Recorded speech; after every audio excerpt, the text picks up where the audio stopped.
की सूरत हाल जे साम्हूं आहिनि। कोरोना वायरस जी वबा जेकी 4 महीना थी विया आहिनि हले थी पई, उनखे अव्हां कीअं था ॾिसो ऐं मुल्की जेकी सूरत हाल आहे उहा बि ग़मगीन थी वई आहे, इन हवाले सां अव्हां जो कहिड़ो मौक़िफ़ आहे? बिस्मिल्लाहिर्रहमानिर्रहीम। मुल्क लॉकडाउन हुजण जे करे ग़रीब इंतिहाई परेशान आहे। कोरोना एतिरी कान्हे का जेतिरो उनखे बदनाम कयो वियो आहे। असांजे हुक्मराननि कोरोना जे ज़रिए मज़हब खे निशानो बनायो आहे। मस्जिदूं वैरान कयूं, मदरसनि जे तालीम खे पोइते कयो। रमज़ान शरीफ़ जहिड़े इबादत जे महीने में असांजे मस्जिदुनि जो बि लॉकडाउन रहियो। इन जे करे हुक्मराननि खे इन्हनि शयुनि ते तवजो ॾियणु खपे। ऐं डॉक्टर असांखे चवनि था त बार बार पंहिंजे हथनि खे धो, सैनिटाइज़र इस्तेमालु कयो। वज़ूअ खां मथे कहिड़ो सैनिटाइज़र आहे?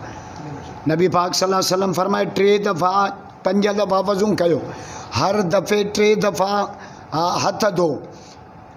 15 दफ़ा त रुगो वज़ू में हथ धोइणा था पवनि। बाथरूम मां निकिरो था हथ धो, निंड मां उथो था नबी से फरमायो हथ धो। ऐं बात थियदू, ख़बर ना है तव्हांजे हथ राति किथे गुज़ारी आहे। मानी खाओ था पहिरियों हथ धो। रसूल पाक सल्लल्लाहु अलैहि वसल्लम जे सुन्नत ते अमल कजे त कोरोना असांजे वेझो बि कान ईंदी।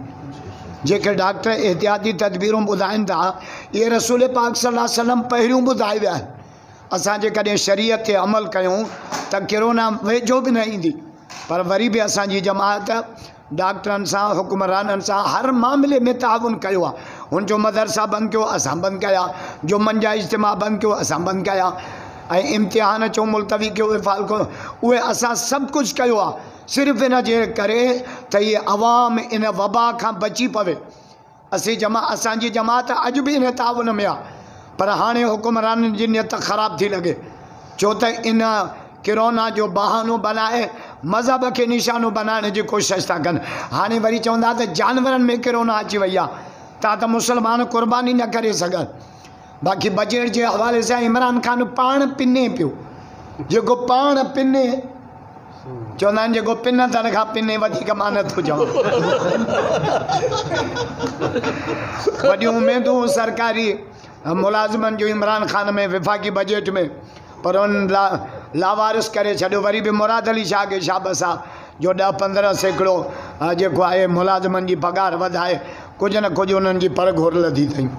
जी साईं, ॿियो इन वबा जी सूरत हाल में अव्हां छा था सम्झो? ही अल्लाह जे तरफ़ों इम्तिहान अज़ाब आहे या छा आहे? ऐं इन सां गॾोगॾु उलमा किराम जी अमवात बि वधी विया आहिनि, इन हवाले सां तव्हां छा चवंदो? इहो त हिकिड़ो मामिलो मेडिकल जो आहे त इहो कुदरती अज़ाब आहे या वाक़ई का बीमारी आहे, इहो त इन ते वधीक डॉक्टर ई ॿुधाए सघनि था। पर जेके हक़ाइक़ हाणे साम्हूं अचनि पिया त बीमारी चाराना आहे, ॿाराना उनखे बदनाम कयो वियो आहे। बाक़ी मौत त हूअं बि ईंदा, अॻे असांजो होॾे खणी तवजो न हूंदो। मौत बरहक़ आहे, हर शइ में शक आहे, पर मौत पक आहे। इन जे करे हुज़ूर फरमा अल मौत जिसरुन यसरुल हबीब इल हबीब। मौत हिकिड़ी पुल आहे जेका मोमिन क्रॉस करे पंहिंजे रब जो दीदार कंदो आहे। हुज़ूर फरमा अल कईस मन दान नफ़्सहु व अमिल लिमा बादल मौत। तव्हां में दाना माण्हू उहो न आहे जेको दुनिया जो सामान वठे, दाना उहो आहे जेको दुनिया में रही आख़िरत जी तयारी करे। मिठाई थो चए फानी ॾे फानी, दुनिया दम न हिकिड़ो, लटे लोड़ लतुनि सां पोइ जोड़ींदई जानी, कोडर ऐं कानी सभु कंहिंजे सिर थिया। मिठाई थो चए वारिस ॿधंदई वात खे, जे छिके ॿधजे पट, सभई चवंदा मंझंदि थी वई मैयत खे कयोसि झटि झटि, पोइ सुमारे सिधो कंदई, पोइ खणी हलंदई खट, मथां विझंदई लट, वरसो वंडींदई वाट ते। क़बर में अखियुनि में मिटी, चपनि में मिटी, कननि वॾा वणकार जा, जिथे नांग सुजन नीला, उते आशिक़ अब्दुल लतीफ़ चवे कया हेकिल हीला, जाते कुणब न कबीला, उते रहबर रस जा राह में। जेकर इहा वबा आहे, बीमारी आहे, असां दुआ गो आहियूं त अल्लाह पूरी उम्मत मुस्लिम जी हिफ़ाज़त फरमा, इंसानियत जी हिफ़ाज़त फरमा, असांजे प्यारे पाकिस्तान जी हिफ़ाज़त फरमा, सिंध अमर जे मारूअनि जी हिफ़ाज़त फरमा। अल्लाह वरी घड़ी ख़ैर जो रौनक बहाल फरमा। रब्बना अतमिम लना नूरना वग़फिर लना इन्नका अला कुल्लि शैइन क़दीर। मौला कोरोना का पूरी इंसानियत जी हिफ़ाज़त, उम्मत मुस्लिमा ते रहम फरम, असांजे प्यारे पाकिस्तान ते रहम फरम, काबतुल्लाह शरीफ के तवाफ असां आबाद फरम, वरी मदीने में महबूब जे आशिकन जे रश ऐं अल्लाह मदरसन जे तालीम खे आम फरम, मस्जिदन जो लॉकडाउन ख़त्म फरमा, वरी जलसन जे फिज़ा के आम फरमा, दावत तबलीग जे नाले सां जेका मेहनत हले पई, गश्त हलन पिया, ऐं अल्लाह वरी ईमान वारो नूर नसीब फरमा।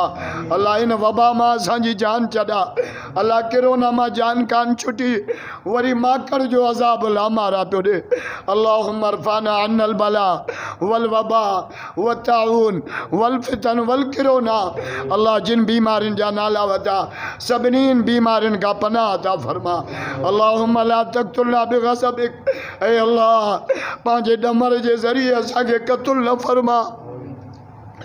असांजे कमज़ोर जिस्मन में तुंहिंजे अज़ाबनि सहण जी ताक़त कान्हे, मुंहिंजा मौला पंहिंजे हबीब जे सदके बाज फरमा, काबतुल्लाह शरीफ के आबाद फरमा। अल्लाह लॉकडाउन ख़त्म फरमा, वरी घड़ी खैर जूं रौनकूं बहाल फरमा, अस्पतालुनि खां बचा, कोर्टुनि खां बचा, थाननि खां बचा, क़बाइली छेड़नि खां बचा, फितने फसाद खां बचा, मक्के मदीने जी ज़ियारत नसीब फरमा। साईं सलीमुल्लाह बिरोई जे उम्र में बरकत अता फरमा। बाबा असदुल्लाह हैदरी रात ॾींहुं मेहनत करे पियो, घड़ी खैर जा साफ़ी मज़लूमनि जे आवाज़ के ज़ालिमनि जे ऐवाननि ते पहुचाइनि पिया। अल्लाह इन्हनि के ग़रीबनि जे आवाज़नि के बाला ऐवाननि ते पहुचाइण जो ज़रियो बना, असांजे कमनि कोताहिनि के माफ़ फरमा। अल्लाहुम्मा सल्लि अला इस्म मुहम्मदिन जिस्म मुहम्मदिन रूह मुहम्मदिन बलद मुहम्मदिन बिनासियत वजे वजी मुहम्मदिन करीम मुहम्मदिन रहीम मुहम्मदिन शफीक मुहम्मदिन कमा सल्लैत अला इब्राहीम व अला आलि इब्राहीम फिल आलमीन इन्नका हमीदुम मजीद। आमीन। ला इलाहा इल्लल्लाह मुहम्मदुर रसूल।